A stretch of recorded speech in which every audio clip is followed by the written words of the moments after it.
Hello friends, कैसे हैं आप सब। उम्मीद है आप सब मस्त होंगे। तो आइए, आप सभी का स्वागत है बीएससी वर्ल्ड में। आज हम BSc second year third semester जंतु विज्ञान जूलॉजी के इम्पोर्टेंट क्वेश्चन को डिस्कस करने वाले हैं। एक लेक्चर आपको एमसीक्यू प्रैक्टिस का मिला था, जिसमें हमने 21 क्वेश्चन डिस्कस किए थे। उसके आगे का पार्ट आज कंप्लीट करेंगे। ये मैंने खुद से ही बनाया था, बहुत ही महत्वपूर्ण क्वेश्चनों का सेट। तो उसमें से आधा सेट आपको कंप्लीट करवा दिया था।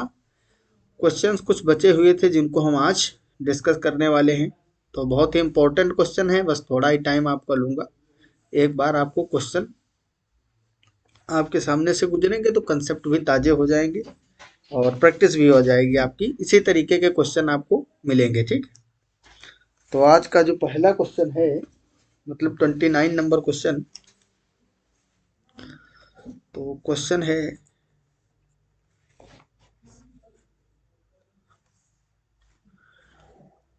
automated DNA sequencer work on the principle of the method developed by। मतलब जो ऑटोमेटेड डीएनए सीक्वेंसर होते हैं वो किस सिद्धांत पे काम करते हैं, किस प्रिंसिपल पर वर्क करते हैं। किस मतलब साइंटिस्ट का नाम पूछा गया है। Erwin Chargaff, Maurice Wilkins, Frederick Sanger, Francis Crick या फिर एलेक्स जेफरी। तो ये आपको क्वेश्चन बताना है। इस तरीके के साइंटिस्ट बेस्ड क्वेश्चन आ जाते हैं, ठीक है, कई बार पूछे जाते हैं। तो automated DNA sequencer work on the principle of the method developed by Frederick Sanger. तो फ्रेडरिक सेंगर साइंटिस्ट है, इन्होंने जो मेथड डेवलप किया था उसी प्रिंसिपल पे ऑटोमेटेड डीएनए सीक्वेंसर वर्क करते हैं। ये आपको याद रखना है, ठीक। अगला क्वेश्चन है, gene amplification using primers can be done by. Gene amplification primer use करते हैं। प्राइमर क्या होते हैं भाई, पूछ लिया जाता है कभी कभी। प्राइमर जो है डीएनए के छोटे छोटे सेगमेंट होते हैं, ठीक। सिंगल स्टैंडर्ड डीएनए के सेगमेंट होते हैं इस तरीके से ये, ठीक है। इनको हम प्राइमर बोलते हैं। क्या बोलते हैं? प्राइमर, ठीक है। 3 डेज एंड होगा, ये 5 डेज। इसका पूरक डीएनए सामने नहीं होता है। असल में हम जीन का इसका नाम ही क्या दिए, gene amplification using primer can be done by. तो जीन एम्पलीफिकेशन क्या होता है, मैंने आपको बताया है कि भाई जीन क्या होता है। जीन डीएनए का ही कोई पार्ट होता है जो स्पेसिफिक प्रोटीन को बना रहा हो। तो मान लो कि आपका ये जीन है, ठीक। ये क्या है, ये वाला इतना पार्ट जो है ये जीन है। अब इससे आपको कुछ बनाना है, तो आपने क्या किया, सबसे पहले अब भाई मान लो कि इस जीन से आपको बनाना है कोई स्पेसिफिक प्रोटीन। स्पेसिफिक प्रोटीन को बनाना है, सिंथेसाइज करना है लार्ज स्केल पर, मतलब भर का प्रोटीन तैयार करना है। तो कैसे बनाओगे, पहले आप क्या करोगे, इसको हेलिकेज के थ्रू, एंजाइम आता ना हेलिकेज, वो इसको डीएनए स्ट्रैंड को खोलेगा। उसके बाद में पहले आप कट भी करोगे डीएनए को ना, फिर कट करना पड़ेगा। इस जीन को कट करके जब बाहर निकालोगे तो ये जो जीन वाला पार्ट है तुम्हारा, ये स्ट्रैंड, इस स्ट्रैंड पे बने बनाए इस तरीके से प्रोब आते हैं, प्राइमर्स मिलते हैं, ठीक। तो इस प्राइमर से उसका पूरक डीएनए बनाकर फिर एम्पलीफिकेशन करोगे, ठीक है।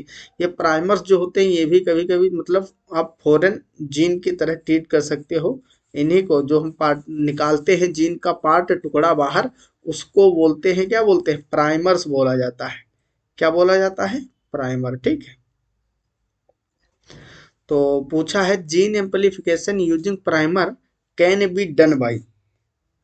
Question number 23, micro injection, ELISA test. भाई एलिजा टेस्ट तो जानते हो आप कब किया जाता है। Polymerase chain reaction, gene gun या फिर gel electrophoresis.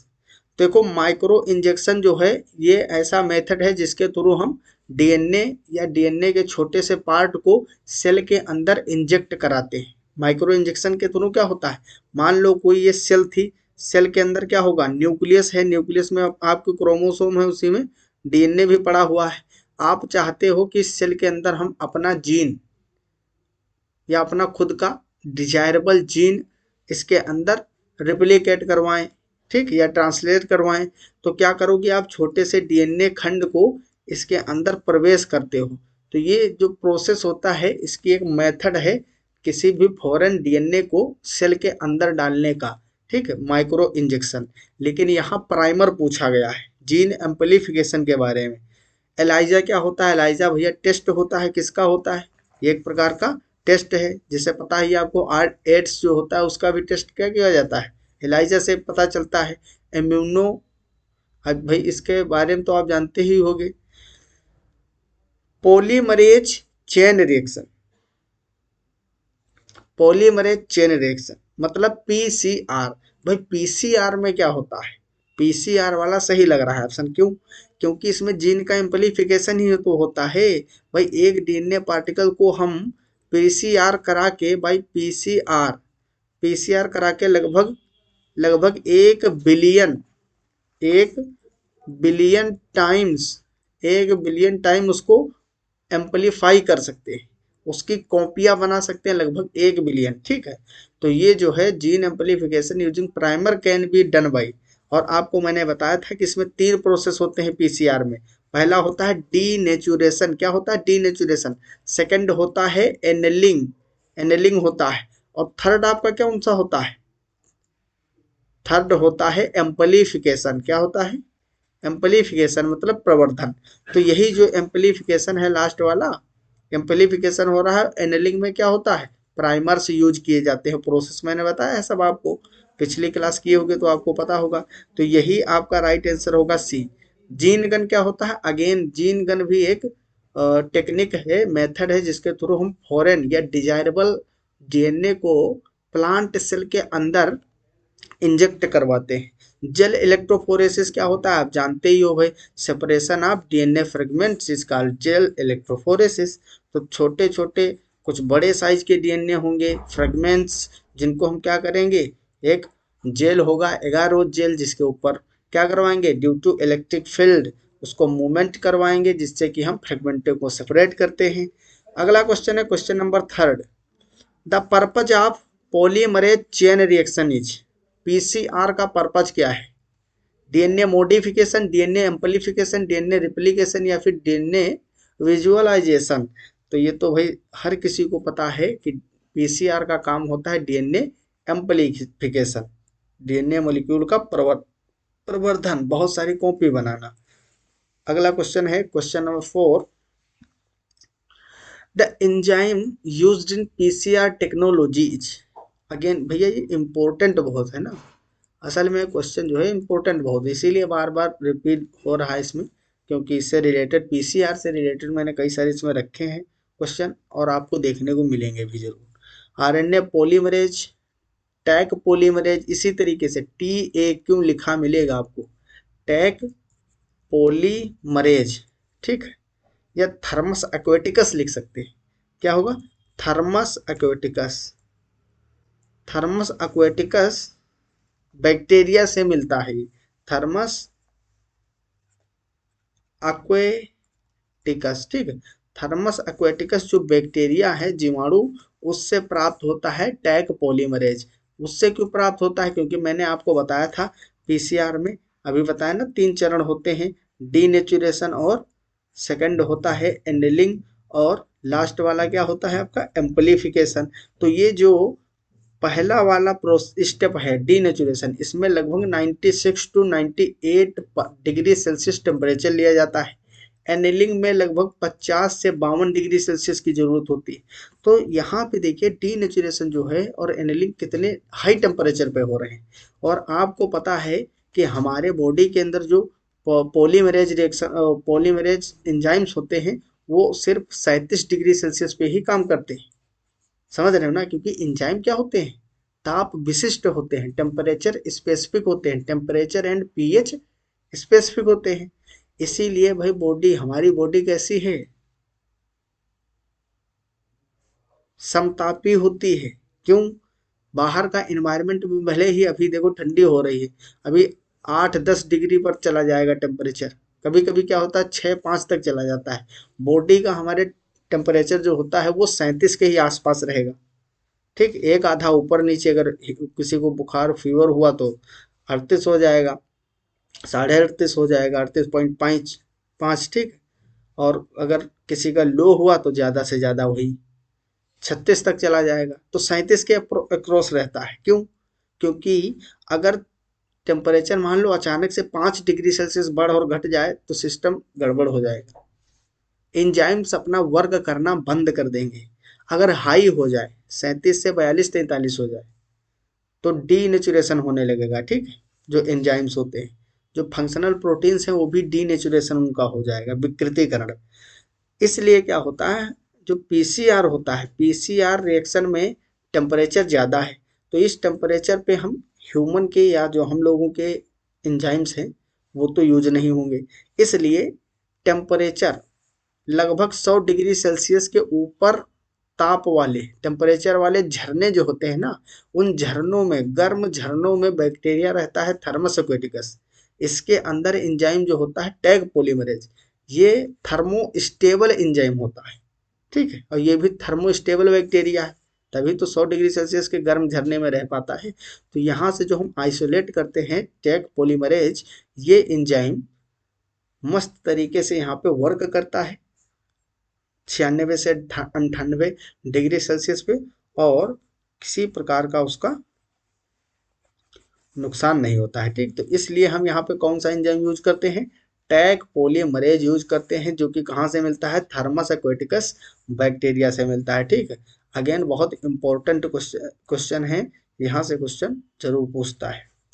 Which of the following is commonly used in transfer of foreign DNA into crop plants. Crop plant मतलब प्लांट के अंदर, भाई प्लांट सेल है कोई, प्लांट के अंदर आपको फॉरेन डीएनए ट्रांसफर करना है तो कैसे करोगे, फॉरेन डीएनए क्यों यूज करोगे। मान लो भाई ये कोई एक प्लांट है, ठीक है, ये क्या है, कोई प्लांट है, इसकी जड़ें हैं और ये, ठीक, इस तरीके से आपका प्लांट है, और आप चाहते हो कि इस प्लांट में इंसुलिन प्रोड्यूस, इसमें क्या हो, इंसुलिन पैदा हो। तो भाई इंसुलिन पैदा कैसे लेगा, है, कैसे इसमें प्रोड्यूस होगा, उसके बनाने के लिए जीन होने चाहिए, क्योंकि कोई चीज तभी बनेगी बॉडी के अंदर जब वो कोड की जाएगी, डीएनए में पार्टिकुलर सीक्वेंस होना चाहिए उसके लिए। तो हम क्या करते हैं आज की डेट में भाई, जब से डीएनए टेक्नोलॉजी के बारे में ज़्यादातर चीज़ें हमको पता चली हैं, तो हम कहीं भी कुछ भी बना लेते हैं, समझ रहे हो ना। लेबोरेटरी में बैक्टीरिया के अंदर कुछ भी बना ले रहे हैं, ये कोलाई बैक्टीरिया कितना अच्छा बैक्टीरिया है, सब कुछ बना लेते हैं उसके अंदर, बस आपके पास सफिशियंट मटेरियल होना चाहिए, फैसिलिटी होनी चाहिए। तो यहाँ पे क्या होता है, जो क्रॉप प्लांट है उनमें हम जैसे विटामिन की मात्रा इंक्रीज करना, जैसे हाइब्रिड मक्का के बारे में आप सुने होंगे ना, हाइब्रिड में जो होता है संकरित मक्के के पौधा, तो उसमें विटामिन टायरोसिन जो होता है ना, टायरोसिन की मात्रा बढ़ाई गई। क्यों? क्योंकि टायरोसिन जो होता है अमीनो एसिड, ये इसके कमी से बहुत ज़्यादा रोग बॉडी में उत्पन्न होते हैं, इसलिए टायरोसिन की मात्रा और विटामिन की मात्रा। ऐसे ही आप जानते होंगे एटलस 66, एटलस 66, ये गेहूं का पौधा है, इसमें प्रोटीन की गुणवत्ता बढ़ाई गई। तो बहुत सारे ऐसे क्रॉप प्लांट हैं जिसमें इन चीज़ों की मात्रा बढ़ाई जाती है, जिससे क्या, कैसे बढ़ाई जाती है भाई, जो प्लांट प्लांट है, प्लांट की जो बॉडी होती है वो भी सेल से मिलकर बनी होगी, इस तरीके से सेल होंगी। अगर इस प्लांट में हम फॉरेन जीन को, ऐसे जीन को जो टायरोसिन को कोड करता हो, ऐसा जीन जो किसी बढ़िया प्रोटीन को कोड करता हो, उस जीन को ट्रांसफर करते हैं प्लांट के अंदर, तो प्लांट भी उस प्रोटीन और पर्टिकुलर अमीनो एसिड्स को सिंथेसाइज करने लगेगा। इसीलिए हम क्या करते हैं, फॉरेन डीएनए मतलब वो डीएनए का सीक्वेंस जो प्रोटीन को बनाने के लिए रिक्वायर्ड है, उसको हम कहाँ ट्रांसफर करवाते हैं, क्रॉप प्लांट के अंदर, तो वो भी बनाने लगता है। बात समझ में आई? तो वही पूछा गया, which of the following is commonly used in transfer of foreign DNA into crop plant. तो किसको यूज किया जाता है, मिलवाडोगाइन इनकोग्निसिया, ये क्या है, ये एक निमेटोड है, क्या है, निमेटोड, निमेटोड है, जो कि रूट नोट निमेटोड डिजीज पढ़े होगे ना, रूट नोट डिजीज पढ़े होगे, किसमें होता है, टोबैको प्लांट में। टोबैको प्लांट जो होता है, टोबैको तंबाकू के पौधे में रूट नोट डिजीज कॉज करता है। इसका जो रूट होती है टोबैको के प्लांट की, उसमें ट्यूमर बनाता है, ट्यूमर टाइप। सेकंड है आपका एग्रोबैक्टीरियम ट्यूमिफेसियंस। ये क्या बनाता है? एग्रोबैक्टीरियम ट्यूमिफेसियंस प्लांटों में ट्यूबर कोज करता है। क्या बनाता है? ट्यूबर। ठीक, या आप कैंसर बोल सकते हो। ट्यूबर कोज करता है, कैंसर कोज करता है। फिर है पेनिसिलियम एक्सपेंसम, और लास्ट ऑप्शन दिया है ट्राइकोडर्मा हरिजियानम। ठीक, ट्राइकोडर्मा हरिजियानम अगेन इंपॉर्टेंट है। ट्राइकोडर्मा की बहुत सारी स्पीसीज हैं जो कि हमारे लिए एक जैव प्रेरक के जैसे यूज करते हैं हम। ठीक, तो यहाँ आपका जो करेक्ट आंसर है कौन होगा? Agrobacterium tumefaciens. क्योंकि एग्रोबैक्टीरियम ट्यूमिफेसियंस जो है, इसको हम एज अ वेक्टर यूज करते हैं। वेक्टर, वेक्टर क्या होता है? वो सदिश वाला वेक्टर नहीं। वेक्टर मतलब जो एक चीज को, आपके पार्टिकुलर डीएनए को या फिर किसी चीज को स्थानांतरित करवाए, ट्रांसफर करवाए। जैसे कि मलेरिया का वेक्टर कौन होता है? वेक्टर मतलब कारक। वेक्टर का मतलब होता है कारक। ठीक, ऐसा कारक जो कि ट्रांसफर करवाता हो। जैसे प्लाज्मोडियम से क्या होता है? मलेरिया किससे होता है? प्लाज्मोडियम से होता है। प्लाज्मोडियम सीधा बॉडी के अंदर हमारे घुसता है या कोई लेके आता है? लेके आता है। कौन लेके आता है? मच्छर लेके आता है। लेके आता है ना। तो मच्छर जो लेके आता है, फीमेल एनोफिलीज, वो एज अ वेक्टर यूज होता है।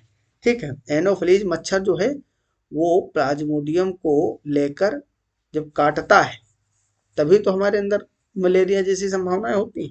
तो वो वेक्टर के जैसे यूज होता है। बात समझ में आई? क्रिस्टल क्लियर है? एग्रोबैक्टीरियम ट्यूमिफेसियंस याद रखना, ये प्लांटों के अंदर फॉरेन डीएनए को ट्रांसफर करने की बहुत ही अच्छी टेक्निक है। बहुत क्वेश्चन इस पे पूछे गए हैं अभी तक। चलिए भाई अगला क्वेश्चन की बात करते हैं। अभी क्वेश्चन बहुत सारे हैं। क्वेश्चन है 27 number, the polymerase chain reaction technology was discovered by गया। ये भैया बड़ा इंपॉर्टेंट। पीसीआर के बारे में खूब क्वेश्चन कर लिए, अभी तक यही नहीं बात किए थे हम कि डिस्कवर किसने किया था। The polymerase chain reaction technology was discovered by, किसके द्वारा डिस्कवर की गई थी? कैरी मुलिस, सैकिएटाल, कैरिक विंटर, या फिर मैक्सम एंड गिलबर्ट। तो इसको भैया जो कैरी मुलिस थे, कैरी मुलिस ने ही डिस्कवर किया था। ठीक, अगला क्वेश्चन है question number 28, in recombinant DNA technology the term vector refers to. वही वही क्वेश्चन ही आ गया। अभी आपको हम आगे बता रहे थे वेक्टर के बारे में कि वेक्टर क्या होता है। रिकॉम्बिनेंट टेक्नोलॉजी जो होती है, डीएनए टेक्नोलॉजी, इसमें जो टर्म वेक्टर होता है, इसका क्या मतलब होता है? The enzyme that acts DNA into fragments, sorry, the sticky end of a DNA fragment, a RFLP marker, a plasmid that transfer DNA into a living cell। एकदम राइट डिफिनेशन लिखी हुई है। वेक्टर क्या है? Vector a plasmid that transfer DNA into a living cell. मतलब जो DNA है, DNA fragment आपका डिजायरेबल डीएनए, फॉरेन डीएनए जो ट्रांसफर करना है आपको प्लांट सेल या किसी भी लिविंग सेल में, तो उसके ट्रांसफर करने के लिए जो प्लाज्मिड यूज किए जाते हैं ना, उसको हम वेक्टर कहते हैं। उस ऑर्गेनिज्म को वेक्टर कहते हैं। ठीक है, तो ये भी बड़ा इंपॉर्टेंट महत्वपूर्ण क्वेश्चन है भैया। चलिए अगला क्वेश्चन आता है हमारा क्वेश्चन नंबर 28 29 जो भी है। Western blotting is the technique for the detection of.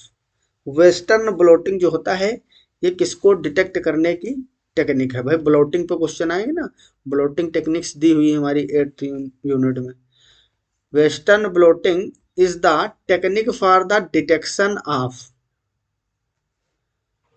Specific DNA in a sample, specific RNA in a sample, specific protein in a sample, या फिर specific glycolipids in a sample.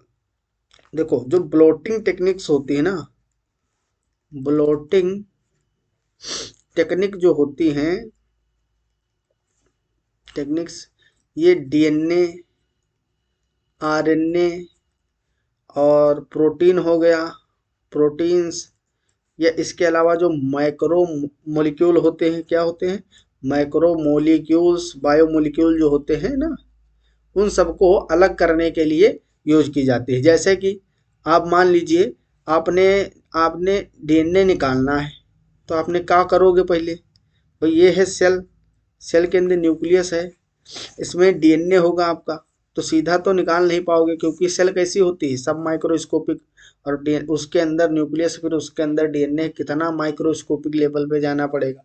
तो आप क्या करते हो, इस सेल की जो सेल वॉल होगी उसके ऊपर, या फिर सेल मेम्ब्रेन है जो, उन सबको तोड़ने के लिए एंजाइम डाल देते हो। जैसे बैक्टीरिया हुआ तो आप क्या डालोगे, लाइसोजाइम एंजाइम।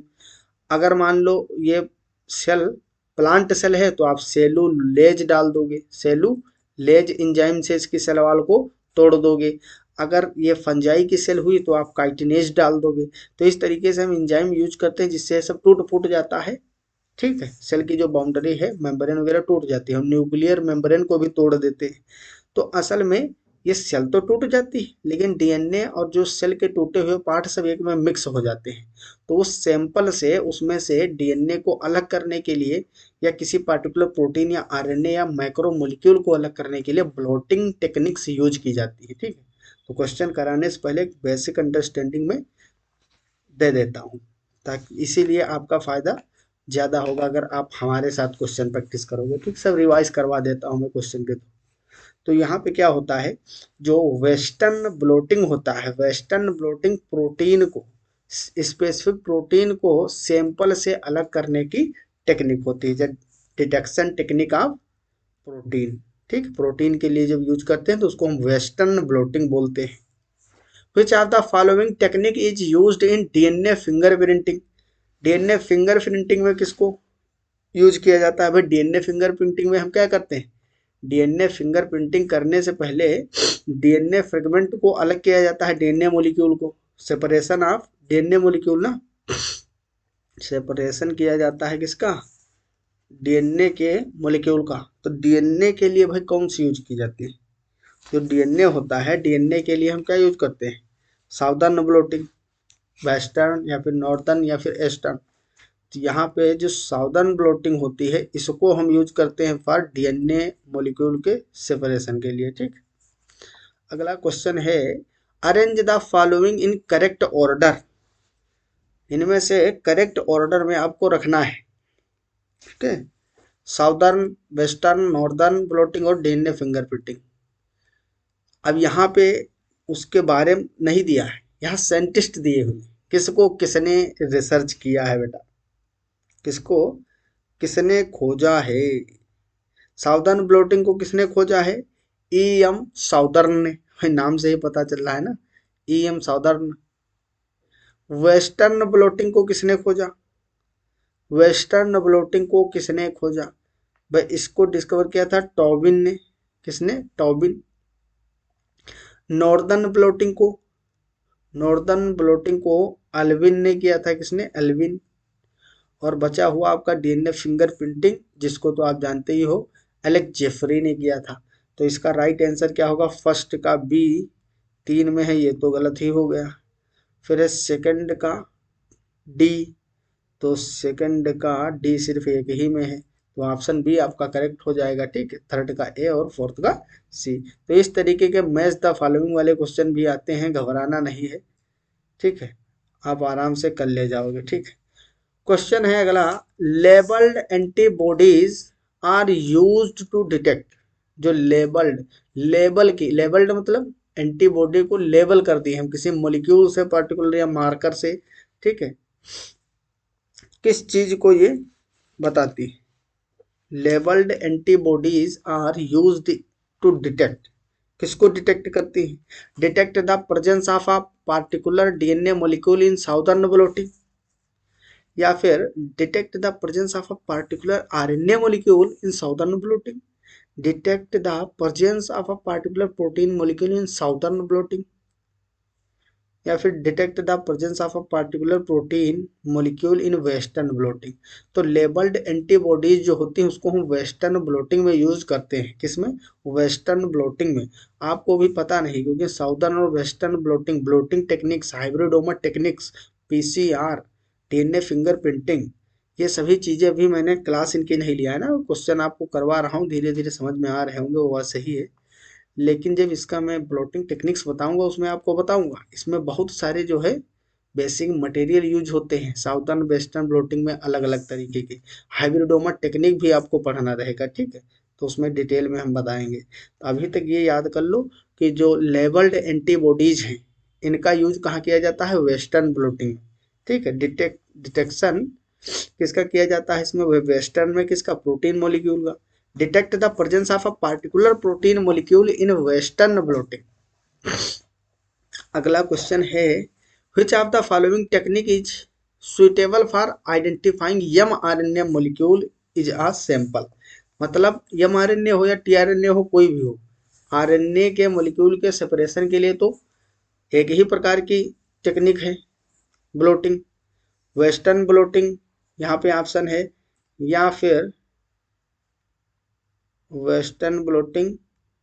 कहाँ गया भाई क्वेश्चन? वो आधा ही कट गया। Question number 23। चलिए वो क्वेश्चन ही कटा है, उसको हटा देते हैं, हम बाद में बता देंगे लास्ट में। ये है अगला क्वेश्चन 23। हल्का ब्लर दिख रहा है लेकिन दिख रहा होगा फिर भी। विच of the following techniques, which of the following techniques does not involve electrophoresis for the separation of biomolecules. मतलब कौन सी इसमें टेक्निक है जिसको हम कहीं नहीं यूज करते हैं, किसी भी मॉलिक्यूल के सेपरेशन में नहीं? तो ये तो आप जानते हैं, साउदर्न, नॉर्दर्न, वेस्टर्न यूज करते हैं, लेकिन डॉट ब्लोटिंग जो होता है इसको हम कहीं भी यूज नहीं करते हैं। तो यही हमारा राइट आंसर, यही तो पूछा गया है, डज नॉट इन्वॉल्व। प्रोब्स इजा, ये अगेन इंपॉर्टेंट है, ठीक। प्रोब के बारे में खूब पूछा जाएगा, ये ब्लोटिंग टेक्निक में भी यूज होता है प्रोब, ठीक। प्रोब प्रोब जो होता है ये मार्केट में बने बनाए प्रोब भी आज की डेट में अवेलेबल हैं बहुत सारे। प्रोब क्या होता है सब हम क्लास में डिटेल में बताएंगे, यहाँ बस समझ लीजिए परिभाषा आपसे पूछा है कि प्रोब क्या होता है। Probe is a protein for detecting a specific DNA molecule. Probe is a short piece of labeled DNA which are complementary to the nucleic acid strand to be detected. Probe is a short piece of labeled DNA or RNA which are complementary to the nucleic acid strand to be detected. या फिर none of this. तो third वाला option इसका ज्यादा correct है। मैं सोच रहा था सेकंड करेक्ट है, फिर यहाँ पे देखो जब पूरा ऑप्शन पढ़ना चाहिए, यहाँ दोनों चीजें इंक्लूड कर लिया है, क्योंकि प्रोब डीएनए या आरएनए प्रोब भी हो सकता है ना, यहाँ सिर्फ डीएनए लिखा हुआ, यही गलती कर दिया। बाकी ये तो दोनों सेम ही है ना, ऊपर और नीचे वाला बी और सी, बस यहीं पे आपका डिफरेंस देखने को मिल रहा होगा। ये क्या होते हैं? डीएनए या आरएनए के शॉर्ट पीस होते हैं which are complementary to the nucleic acid strand to be detected. तो इसके बारे में हम डिटेल में आगे चर्चा करेंगे आने वाले समय में। विच of the following technique is most suitable for detecting the presence of a gene product. Gene product को डिटेक्ट करने की ज़्यादा अप्रोप्रिएट कौन सी है टेक्निक? तो ये आप जानते ही हो भाई, डीएनए के लिए जो वेस्टर्न ब्लोटिंग ही यूज किया जाता है जनरली। कौन है? Western blotting. जीन प्रोडक्ट पूछा, सॉरी, तो प्रोटीन हो जाएगा ना, डीएनए के लिए कहाँ। वेस्टर्न ब्लोटिंग किसके लिए यूज होता है? प्रोटीन के लिए। अब ये क्वेश्चन किस तरीके से पूछा है, हल्का सा बस बदल दिया, सीधे ये नहीं लिखा है कि प्रोटीन के डिटेक्शन के लिए, आप गलत कर जाओगे जीन देख के, ठीक है, डीएनए के लिए लगा दोगे। जीन प्रोडक्ट मतलब प्रोटीन ही की तो बात कर रहा है, सीधा ना लिख के इस तरीके से भी पूछ सकता है कि जीन प्रोडक्ट मतलब प्रोटीन, प्रोटीन को सेपरेशन के लिए हम वेस्टर्न ब्लोटिंग यूज करते हैं। अगला क्वेश्चन है, अमीनो अमीनो बेंजाइलो जेमिथिल,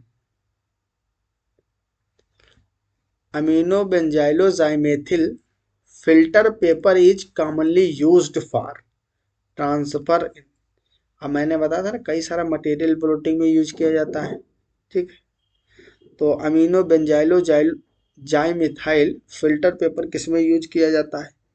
तो ये जो है नॉर्दर्न ब्लोटिंग में यूज किया जाता है। ये तो रटने वाली चीजें हैं, इनको तो रटना ही पड़ेगा, सीधा रट लीजिए कि किसमें क्या यूज किया जाता है। अगला क्वेश्चन है भाई,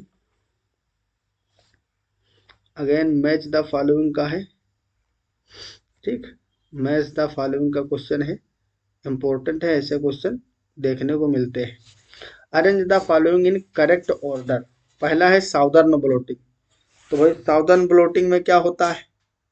साउदर्न ब्लोटिंग में डीएनए या डीएनए हाइब्रिड किस में देखने को मिलेगा? साउदर्न ब्लोटिंग में। और आपको वेस्टर्न ब्लोटिंग में क्या देखने को मिलेगा? वेस्टर्न ब्लोटिंग में एंटीबॉडी एंटीबॉडी इंटरेक्शन होता है, ठीक। इसी में प्रोटीन प्रोटीन का डिटेक्शन करने का ये तरीका है। एंटीबॉडी भी क्या होते हैं? एंटीबॉडीज या प्रोटीन प्रोटीन के ही तो बने होते हैं। तो इसमें प्रोटीन प्रोटीन इंटरेक्शन या एंटीबॉडी एंटीबॉडी इंटरेक्शन देखने को मिलता है आपको। थर्ड है नॉर्दर्न ब्लोटिंग। तो नॉर्दर्न ब्लोटिंग में क्या होता है? आरएनए का सेपरेशन। तो आरएनए और डीएनए हाइब्रिड बन के तैयार होते हैं। और डीएनए फिंगरप्रिंटिंग को आप किससे यूज मिक्स करोगे? साउदर्न ब्लोटिंग से, ठीक। तो ये आपका कौन सा करेक्ट होगा? फर्स्ट का डी हो गया, फर्स्ट का। सेकंड है ए, बी, और वेस्टर्न का है डी, सेकंड का डी। तो सेकंड का डी सर इसी में है, यही बी वाला ऑप्शन आपका करेक्ट हो जाएगा। अगला क्वेश्चन है what is used to transfer nucleic acid from gel to membrane for further analysis. For gels to membrane for further analysis, इसमें क्या होगा भाई? जेल इलेक्ट्रोफोरेसिस, पीएफजीई, या फिर ब्लोटिंग या पीसीआर। तो ये ब्लोटिंग आपका जो है ब्लोटिंग वाला करेक्ट होगा answer. Blotting describes the dot dot of nucleic acid. Monitoring या फिर मॉनिटरिंग हो गया, इमोबिलाइजेशन, रेसिंग या फिर कंपैरिजन। तो इसमें क्या होता है? Immobilization of nucleic acid. Blotting describes the immobilization of nucleic acid. अगला क्वेश्चन है which membrane is used in blotting. Blotting में कौन सी मेम्ब्रेन यूज की जाती है? तो इसमें ब्लोटिंग में यूज होने वाली मेम्ब्रेन कौन सी है?